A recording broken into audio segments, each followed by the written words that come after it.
Hey guys, my name is Ben Skinner and I'm a scholar and human rights activist from Ontario, Canada. Halton Catholic District School Board just announced that they're not going to be flying the Pride flag during June of this year, which is Pride Month. I went to Corpus Christi Catholic Secondary School in Burlington, which is a school in the Halton Catholic District School Board, and I'm really disappointed. I've already talked to a number of people that I met throughout my time in Halton regions and specifically going to high school, former students, teachers, support staff. A lot of people are really outraged by this. Anyways, I wanted to make this video because I wanted to dive a bit deeper into the Catholic school system and dive a little bit deeper into LGBTQI+ inclusion and connect that with racial issues, because something that's fundamentally missing in this discussion right now, in this conversation, is connecting all of those things together and understanding why the Pride flag is a big deal. School needs to be a safe space for kids.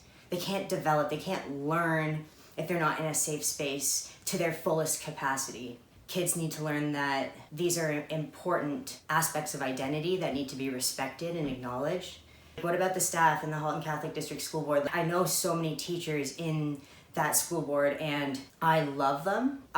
Teachers have really shaped a lot of who I am today as a person. I admire teachers, I respect them, I care about them. So many amazing, well-educated, compassionate individuals. I'm not saying all teachers are amazing, but a lot of them are. You know, the ones I personally know are. And this is not to speculate on anybody's version of religion and Catholicism, but there's a very good chance that a lot of these people are stuck in a place where they're trying to have their faith and their faith identity and hold on to that because it's important to them. And that's so valid and that's so important. But then these particular individuals are so amazing because they're able to take the core values of something like Catholicism and then realize the historical context of certain things that have been practiced by the religion and how those things evolve and change, because religions are not stagnant, they're dynamic, they change. Most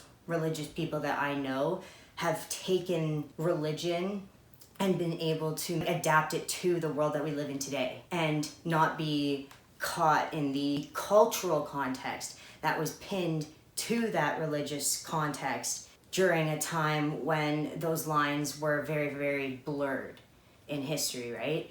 Anywho, I commend those teachers, and I love you guys, I see you guys. Going back to the kids, for all the kids who are sad or angry about this, I see you too. You are valid, you are loved. I was you once upon a time. I would have been angry too. I think I definitely grew up in a different time, and I'm not that old, but a lot of things have changed and progressed and opened up. People's minds are opening at a very rapid rate. So as I am right now is not at all how I looked in high school. I had long, beautiful hair, and I definitely presented female, formerly known as Maria Skinner. Anyways, you have to understand that during the colonial era, Western Europe, they had very strong social constructions, and a lot of them were based in binary. When you look at the rest of the world, and you look at indigenous groups in different parts of the world, you'll notice that a lot of them acknowledged genders that were extremely diverse. For example, they would have a wide gender spectrum, even here in Canada, the two-spirit identity. And so you have a lot of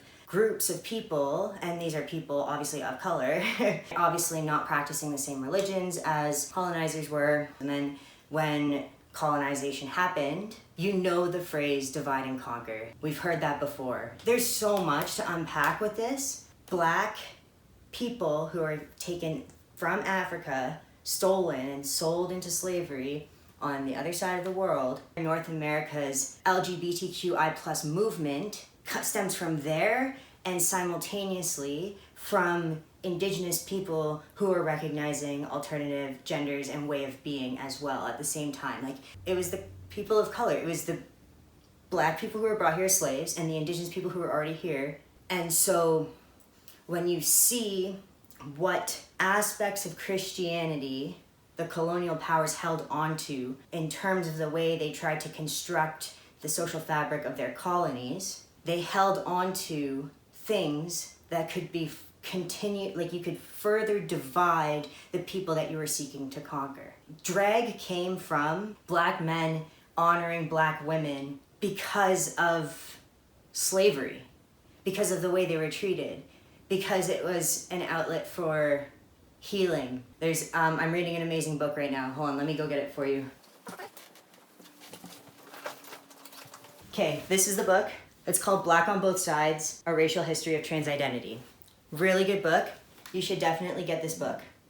And you should read it. Anyways, because these cultures were practicing alternative forms of gender and gender fluidity, and they were doing things that were essentially breaking the rules of the European binary system of gender and sex and everything, heterosexuality versus homosexuality. The easiest way to criminalize a person is to decide that things are a crime, and that your legal system is going to criminalize something that those people do all the time. That you have to understand that this is the mentality.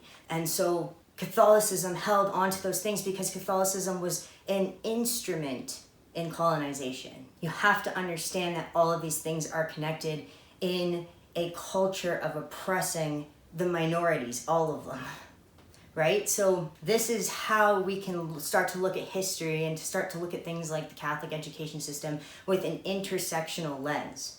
And that's why this pride flag thing is a lot bigger than just flying a flag. It's about restorative justice. Like, it's about reparation, and it's about doing better now because we know better. Majority of the people in this world that I love are Catholic. A lot of my family, most of my family is Catholic.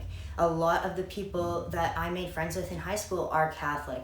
I, at one time, identified as a Catholic because it was part of my family identity. And I was around so many amazing people. People where love overcomes any sort of cultural context, right? And I'm really thankful for that. And thank you to my family really quickly. I'm just devastated that there's kids that it's gonna break their hearts, and they're not gonna feel safe anymore. And it's implying a very, very toxic precedent. When things come from the system and come from above, they are inherently instituting a precedent for those who are expected to follow those policies, right? So it's unfortunate. I definitely urge the Board of Trustees to take another look at this and to maybe think about learning a little bit more about the history of pride and of Canada and the education system and the Catholic education system and Catholicism in general, and understand the harm that they're doing by not flying this flag. I know, and it's funny because humans are so intelligent and we make such abstract connections. Things that have symbolism are very important to us, and this is one of those symbolic moments, right? This is a moment to change the narrative and to write a different one going forwards. This year has been so hard. Why are we making it harder for anybody? We have to start thinking progressively and including everyone. We have to include everyone. We have to listen to each other. We have to learn. We have to acknowledge our past, and we have to fix it. So, anywho, as I'm making this video, I'm probably gonna go on Google if there's a link for like a petition or something, and I'm going to post it with this video. Thanks so much for listening. I really appreciate it. On the YouTube description, I'll post like some resources, kind of give you guys a little bit of a bibliography there. And I hope that everybody has the strength and power in them to speak up and make it known that you're not okay with this. All right. Peace out, guys.